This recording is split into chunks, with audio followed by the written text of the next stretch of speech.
नमस्कार, मैं हूं सुशील बहुगुणा। क्रूज ड्रग्स मामले की जांच कर रही एनसीबी की टीम आज अभिनेता शाहरुख खान के घर पहुंची। हालांकि एनसीबी के जोनल डायरेक्टर समीर वानखेड़े ने एनडीटीवी को बताया कि टीम तलाशी लेने के लिए नहीं गई थी, बल्कि कुछ कागजी काम, कुछ दस्तावेजों से जुड़ा काम बाकी था, इसलिए टीम शाहरुख खान के घर गई। एनसीबी की एक और टीम इस बीच अभिनेत्री अनन्या पांडे के घर पहुंची, उनका लैपटॉप और फोन जब्त किया और फिर पूछताछ के लिए एनसीबी के दफ्तर बुलाया। हालांकि एनसीबी ने दोपहर 2 बजे ही पूछताछ के लिए उन्हें बुलाया था, लेकिन अनन्या पांडे अपने पिता और अभिनेता चंकी पांडे के साथ शाम 4 बजे एनसीबी के दफ्तर पहुंची।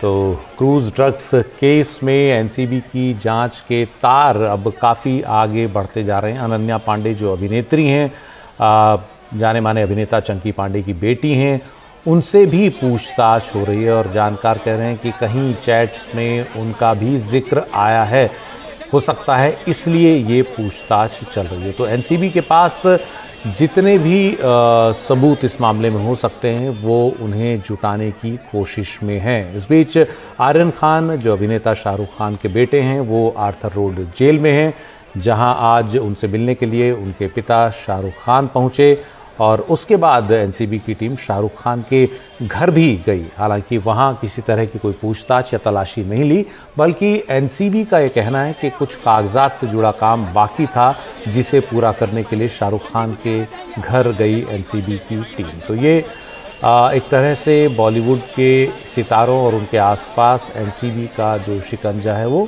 फैल रहा है। और हमारे साथ हैं हमारी सहयोगी पूजा भारद्वाज। पूजा, अनन्या पांडे के घर एनसीबी क्यों गई, क्या जानकारी मिल रही है? क्या अनन्या पांडे का भी कोई सूत्र जुड़ रहा है इस पूरे मसले से? जी देखिए, जो व्हाट्सएप चैट एनसीबी की ओर से अदालत में सबमिट किया गया था, उस चैट को लेकर ही जानकारी पहुंची थी पहले कि कोई एक युवा एक्ट्रेस है, उनके साथ ड्रग्स को लेकर बातचीत सामने आई है, लेकिन नाम का खुलासा नहीं हुआ था। आज आप देखें कि सुबह से ही एनसीबी की टीम अनन्या पांडे के घर बांद्रा वेस्ट में जहां वो रहती हैं, उनके घर पर टीम पहुंची थी और जब टीम निकल रही थी उनके हाथ में एक काले रंग के बैग में चीजें दिखी थी, लेकिन उस पर भी एनसीबी काफी देर तक शांत रही। बाद में ये पुष्टि की गई कि उनके फोन और लैपटॉप को भी जब्त किया गया है। तो एक तरीके से उनके घर पे सर्च कह सकते हैं कि किया गया, तलाशी ली गई और इन तमाम जो चीजें हैं, इलेक्ट्रॉनिक डिवाइसेस हैं, उनको सीज किया गया। उसके बाद 3 बजे के करीब 3:12 या 3:15 पे आप देखें, 3:15 के आसपास यहाँ पर चंकी पांडे जो उनके पिता हैं, उनके साथ अनन्या पांडे और एक वकील यहाँ से निकले और करीब 1 घंटे में वो एनसीबी दफ्तर पहुंचे। उनसे बातचीत, उनसे पूछताछ चल रही है। लेकिन एनसीबी की जो इस तरफ से बयान है उस पर ध्यान देना होगा, जहां वो कह रहे हैं कि जो चैट उनका है उस पर पुष्टि के लिए उनसे बातचीत करनी है और चंकी पांडे जो उनके पिता हैं, उनकी तरफ से बयान भी दिया गया है कि वो पूरा सहयोग करेंगे। जो भी उनको सवाल पूछने हैं एनसीबी को उसका जवाब दिया जाएगा अनन्या की ओर से, क्योंकि वो काफी अच्छी दोस्त हैं आर्यन की। और जिस भी सिलसिले में ये बातचीत उनकी चैट में हो रही थी, चैट में एग्जैक्टली क्या लिखा है उसको लेकर एनसीबी की ओर से फिलहाल कोई जानकारी मीडिया को नहीं दी गई है, लेकिन ड्रग्स से संबंधित शायद ये चैट था और उसी सिलसिले में ये पूछताछ होगी उनसे। तो पुष्टि के लिए फिलहाल कहा जा रहा है कि ये बातचीत होनी है, लेकिन जब उनके फोन को जब्त किया गया है, इलेक्ट्रॉनिक डिवाइसेस को जब्त किया गया है, तो आप ये भी समझे कि तलाशी उनके भी सामान की हो रही है, ये समझने के लिए कि क्या कोई और भी चैट उनके फोन से किसी और के साथ भी हुआ है, क्या कोई और भी नाम इसमें निकलेंगे। तो उस पर अभी कह सकते हैं कि ध्यान देना होगा कि आगे और कौन से नाम हो सकते हैं, क्योंकि रिकॉर्ड पर ये तमाम नाम फिलहाल नहीं है, लेकिन हम तक जानकारी जरूर छनकर पहुंच रही है कि कुछ और नाम भी आप बॉलीवुड से जुड़े कुछ समय में देख सकते हैं जो इस जांच के घेरे में आएंगे। फिलहाल अनन्या पांडे तक ये पहुंची है टीम और पूछताछ चल रही है। फिर अगर आप देखें तो समन जब आया था उनके पास में, तो ये जरूर शुरुआती तौर पे कहा जा रहा था कि शायद कोई एक तारीख उनकी ओर से दी जाएगी और शायद आज अनन्या पांडे ना जाएं, लेकिन ये तय किया गया, हालांकि वक्त था 2 बजे का, लेकिन ये तय किया गया इनकी फैमिली की ओर से कि आज ही वो पहले ही दिन जब समन उनके पास पहुंचा है तो पहले ही दिन अनन्या पांडे जाएंगी और जो भी सवाल है एनसीबी का उनका सामना करेंगी। तो ऐसा जरूर हुआ है और वो पहुंची हैं वहां पर। अब देखना होगा कि पूछताछ में क्या क्या सवाल उनसे पूछे जाते हैं और कब तक वो वहां पर रहती हैं। फिलहाल के लिए उनको एनसीबी कह रही है कि उनको सस्पेक्ट नहीं माना जाए, जो चैट है सिर्फ हम उससे पुष्टि करवाना चाह रहे हैं। जी शुक्रिया पूजा इस पूरी जानकारी के लिए। तो एनसीबी इस वक्त पूछताछ कर रही है अनन्या पांडे से उन चैट्स के बारे में जहां बताया जा रहा है कि उनका भी नाम आया होगा, या पुष्टि करना चाह रही है कुछ अन्य बातों की।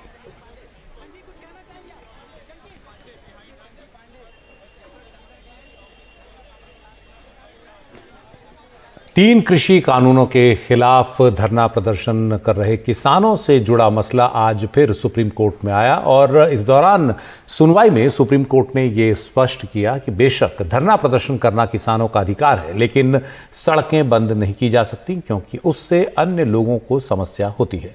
हालांकि सुप्रीम कोर्ट ने इस बारे में कोई आदेश या फैसला नहीं दिया, लेकिन दिल्ली और यूपी से जुड़े गाजीपुर बॉर्डर पर किसानों ने गाजियाबाद से दिल्ली की ओर आ रही सड़क पर से अपना सामान हटाना शुरू कर दिया है और यह दिखाने की कोशिश अब किसान कर रहे हैं कि रास्ता उनकी तरफ से ब्लॉक नहीं है बल्कि दिल्ली पुलिस की तरफ से बंद है। हमारे सहयोगी शरद शर्मा ने वहां का जायजा लिया। मैं गाजीपुर बॉर्डर पर हूं। सुप्रीम कोर्ट में हुई सुनवाई के बाद यहां पर कुछ गतिविधियां नजर आ रही हैं। ये रास्ता गाजियाबाद की तरफ से आ रहा है और इस रास्ते से होते हुए ये सीधा रास्ता दिल्ली में यहाँ पर एंट्री होती है। तो यहाँ पर किसानों ने जो अपने ट्रैक्टर या जो शामियाने लगाए थे, तंबू लगाए थे, उनको हटाने का काम चल रहा है। ये देखिए अभी अभी यहाँ से एक जो ट्रक है देखिए वो वहाँ पर जो है लगा दिया गया है, साइड में लगा दिया गया है। रास्ता खुलवाने की बात चल रही है। जिसकी भी गाड़ियाँ खड़ी है सब लोग हटा लो, रास्ता खोल दो। ये क्या चल रहा है जी? ये बास किनारे क्या चल रहा है? रास्ता खोल रहे लोगों के लिए। हम लोग भी दिल्ली जाएंगे, पुलिस ने बंद कर रखा है, पुलिस खोल दे। हम तो अपना खोल रहे हैं, साफ कर रहे हैं जहाँ तक हमारा है। अच्छा जी, एक तो यहाँ से ट्रक हटा दिया आपने। ये देखिए यहाँ पे चल रहा है, ट्रक चलता हुआ दिखाई दे रहा है। ये सारे ट्रॉले हटेंगे कि एक रास्ता पहले हम तो खोलें, वो भी खोलें।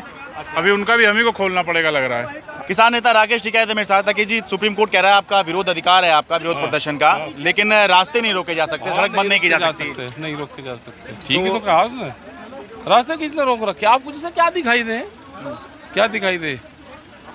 ये बैरिकेटिंग कहाँ की है? ये क्या लिख रहा? इंडिया को भी दिखा था भाई, जरा प्यार से यहाँ को भी दिखा था। ये क्या लिख रहा है? जैसे आप पढ़ दिल्ली पुलिस। और रास्ते किसने रोक रखे? रास्ते किसने रोक रखे? हाँ, बैरिकेटिंग तो दिल्ली पुलिस ने लगाई हुई है यहाँ। और रास्ते कौन रोकेगा जब बैरिकेटिंग इसकी है? मतलब उनका ये कहना है क्योंकि आप दिल्ली में आना चाह रहे थे, इस वजह से जो है लॉ एंड ऑर्डर मेंटेन करने के लिए उनका ये कहना है कि उन्होंने ये बैरिकेड्स लगाए हैं। मतलब इसमें कोई शक नहीं है, ये रास्ते दिल्ली पुलिस ने बंद किए हुए हैं। बस ये कहो ना कि दिल्ली पुलिस ने रास्ते बंद कर रखे आप लोगों को रोकने के लिए। हाँ। क्यों? और आदमी कहाँ जाएंगे भाई? और आदमी भी तो चलने के लिए, रास्ता चलने के लिए है, रोकने के लिए नहीं है। हाँ, सुप्रीम कोर्ट की चिंता वही है। हाँ वही है। अपनी एक व्यवस्था किसानों ने बनाई हुई थी इस सड़क पर। नमस्कार, एनडीटीवी इंडिया में आपका स्वागत है। मैं हूं मनोरंजन भारती। तो अब बात करेंगे जो मुंबई में जो कुछ चल रहा है। अनन्या पांडे से एनसीबी पूछताछ कर रही है, शाहरुख खान के घर भी गई, हालांकि कुछ डॉक्यूमेंट्स देने गई थी। शाहरुख खान आज अपने बेटे से मिलने के लिए जेल में गए और इन सब चीजों पर बातचीत करने के लिए एनसीपी के नेता के वहां पर महाराष्ट्र में वरिष्ठ मंत्री नवाब मलिक साहब हमारे साथ जुड़ गए। सर, आपका बहुत बहुत शुक्रिया। मुझे मालूम है आप बहुत व्यस्त हैं, ट्रेवल कर रहे हैं आप, उसके बावजूद आप जो है आपने समय निकाला। अब आप बताइए, आज जो कुछ घटनाक्रम हो रहा है उस पर आपकी क्या टिप्पणी है? देखिए, आज के घटनाक्रम आप देख लें।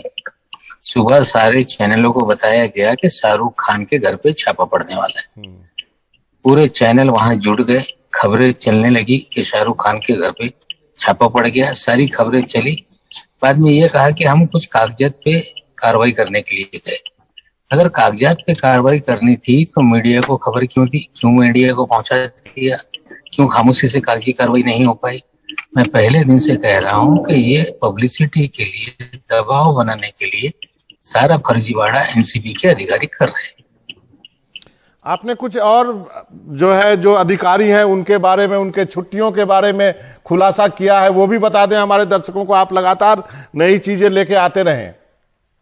देखिए, मैंने ये कहा है कि जब कोविड था उस दौरान पूरी फिल्म इंडस्ट्री, सभी लोगों ने तस्वीरें देखी होगी कि मालदीव में थी। इनके परिवार के लोग मालदीव गए। मैंने एक तस्वीर डाली है जो दुबई की भी तस्वीर है, जहां पे इनकी जो लेडी डॉन बहन है उसके साथ वो बैठे हुए हैं। स्पष्ट रूप से ये बताएं कि क्यों मालदीव गए जब पूरी फिल्म इंडस्ट्री वहां थी। हमारा तो कहना है कि उगाही का धंधा चल रहा है और शायद उगाही की सारी डील करने के लिए इनके परिवार के लोग मालदीव और दुबई गए थे। लेकिन जो अब एक नया एंगल जुड़ा है, अनन्या पांडे को बुलाया गया है, तो आपको क्या लगता है कई और लोग भी लिस्ट में हैं? देखिए, सारा मामला व्हाट्सएप की बात की जा रही है और जिस तरह से ये फर्जी मामले बनाए जा रहे हैं, मैं तो कहता हूं कि बहुत ईमानदार अफसर है, इनका मोबाइल ले लें, इनका कॉल डिटेल रिकॉर्ड निकाला जाए, इनके व्हाट्सएप चैट निकाले जाए, तो सारा फर्जीवाड़ा इनके अपने मोबाइल के भीतर है। आज नहीं कल ये सारी चीजें निकलेंगी और कहीं ना कहीं सस्ती शोहरत के लिए इंडस्ट्री बदनाम हो, महाराष्ट्र बदनाम हो, महाराष्ट्र की सरकार बदनाम हो। 1 साल से सारा खेल एनसीबी और बीजेपी का देश में चल रहा है।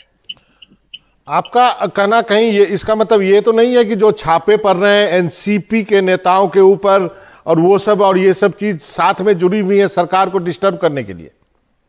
देखिए, हम पहले से कह चुके हैं कि केंद्रीय एजेंसियों का दुरुपयोग हो रहा है। उनको लग रहा होगा कि ये लोग डर जाएंगे, इनके घर वालों को जेल में डाल दो 8-8 महीने, इनकम टैक्स के छापे डाल दो। इनकम टैक्स का जो कानून है, छापा मारिए 2 दिन में, आप सारे कागजात लेके निकल जाइए। अगर कोई कानून से गलत तोड़ता है, टैक्स चोरी करता है, तो आपको अधिकार है उसे नोटिस दीजिए, टैक्स पेनल्टी लगाइए, उसे भरना होगा तो भर देगा। अगर अन्यायकारक आपने टैक्स निकाला होगा तो अपील में जाएगा। लेकिन जिस तरह से प्रेस नोट निकाला गया कि महाराष्ट्र के एक पावरफुल परिवार के यहाँ हमने छापे मारे, ये किस तरह की भाषा का इस्तेमाल इनकम टैक्स ने किया है, कि पूरी तरह से जो खेल बंगाल में था वही खेल महाराष्ट्र में खेला जा रहा है कि नोटों को ढा दिया जाए, लोगों पे दबाव निर्माण किया जाए, सरकार को बदनाम किया जाए और लोग ये डर के मारे हमारे साथ आ जाएंगे। एक महाराष्ट्र के पूर्व मंत्री हैं जिन्होंने बयान दिया था कि मुझे नींद आती है, हर्षवर्धन पाटिल जी, जो बीजेपी में चले गए। तो हम लोगों को कितना भी दबाइए, हमें नींद आ रही है, तुम्हारे डराने से महाराष्ट्र की सरकार का कोई मंत्री या कोई दल डरने वाला नहीं, ये बीजेपी को समझना पड़ेगा। नवाब मलिक साहब, 2 चीजों पे आपकी रिएक्शन चाहूंगा। मैं पढ़ रहा था, आपने कहा कहीं पे कि वानखेड़े साहब को स्पेशली लाया गया है एनसीबी में, ये क्या माजरा है? देखिए, ऐसा है, सुशांत सिंह राजपूत की जब आत्महत्या का मामला हुआ, जुरिडिक्शन के बजाय बिहार में केस दाखिल किया गया। वहां से पुलिस आई, स्मगलरों की गाड़ी में घूम रही थी। टीवी वालों ने दिखाया कि BMW गाड़ी किसकी है, फिर रिक्शे में घूमने लगी। बिहार की सरकार ने वहां पे फैसला कर लिया कि सीबीआई को दिया जाए। सीबीआई आत्महत्या या हत्या की जांच कर रही थी। उसी बीच में वानखेड़े को लाया गया। ड्रग का मामला, रिया चक्रवर्ती के ऊपर आरोप लगा के 4-4 हजार रुपए की ड्रग इसने खरीदी और उसे फंसाया गया। हाईकोर्ट से जमानत हो गई। उसके बाद दर्जनों फिल्म वालों को बुलाकर एक परसेप्शन बनाया गया। बीजेपी के नेता कहते रहे कि बॉलीवुड पूरा ड्रग का नेक्सस अड्डा बन गया है, सरकार इसमें मिली हुई है, और एक बदनाम करने का खेल शुरू हुआ।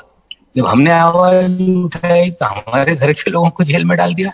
उसके बाद चीजें हमने खंगाली हैं और मैं फिर कहता हूं कि जो फर्जीवाड़ा रचा गया है, ये सारा फर्जीवाड़ा धीरे धीरे हम सकेंगे। और जो वानखेड़े साहब हैं, मैं आपके चैनल पे जिम्मेदारी से कहता हूं कि साल भर के भीतर चीजें सामने आएगी, नौकरी भी जाएगी, वे जेल जाएंगी। एक अंतिम का सवाल है, आपने ये भी कहा कि ड्रग टेररिज्म चल रहा है। देखिए, ड्रग टूरिज्म तो गोवा में चल रहा है। टेररिज्म नहीं, ड्रग टेररिज्म नहीं। हमने कहा है कि लोग यहाँ पे दहशत फैलाए हुए हैं, दहशत फैलाए, लोगों में डर पैदा हो जाए और डरा के ही लोगों से उगाही की जाती है। तो बड़े पैमाने पे उगाही का भी मामला है। मैंने कहा है कि दहशत फैलाया गया है। उसे शब्दों को गलत ढंग से लिख दिया होगा। मराठी में दहशत का मतलब होता है कि डर पैदा करना। लोगों में डर पैदा किया जा रहा है ताकि लोग डरें, और अब तो इसमें उगाही बड़ा खेल शुरू हुआ और उगाही चल रही है। एक अंतिम का सवाल, अगला खुलासा कब तक, कब बात करूं फिर आपसे? करते रहेंगे, देखिए, जब तक जेल नहीं जाएंगे तब तक खुलासे होते रहेंगे। चलिए, नवाब मलिक साहब, आपका बहुत बहुत शुक्रिया। मुझे मालूम है आप नागपुर में ट्रेवल कर रहे हैं, फिर भी गाड़ी रोक करके आप बात कर रहे हैं। बहुत बहुत शुक्रिया सर, एनडीटीवी के लिए वक्त निकाला आपने। Thank you. नमस्कार। वक्त है छोटे से ब्रेक का।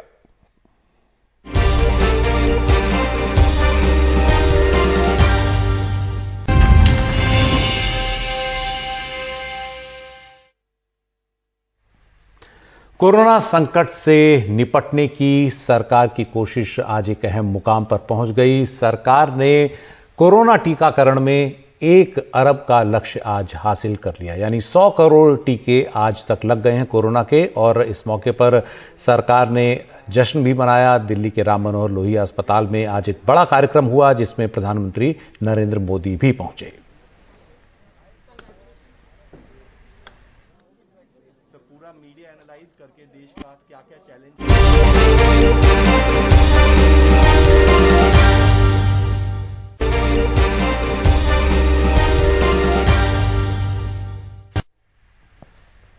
क्रूज ड्रग्स केस में गिरफ्तार आर्यन खान से मिलने आज उनके पिता और अभिनेता शाहरुख खान आर्थर रोड जेल पहुंचे। सामान्य प्रक्रिया के तहत ये मुलाकात हुई। पहले शाहरुख खान के आधार कार्ड डॉक्यूमेंट देखे गए, फिर टोकन लेकर शाहरुख खान अंदर गए। आर्यन और शाहरुख की 15-20 मिनट बातचीत हुई। दोनों के बीच एक ग्लास की फेंसिंग थी, यानी बीच में एक शीशा था। इंटरकॉम से ही बातचीत की जाती है। किसी सामान्य आरोपी के परिजन की तरह यह मुलाकात हुई। शाहरुख को कोई विशेष सहूलियत नहीं दी गई। समय खत्म होने पर शाहरुख खुद बाहर निकल गए।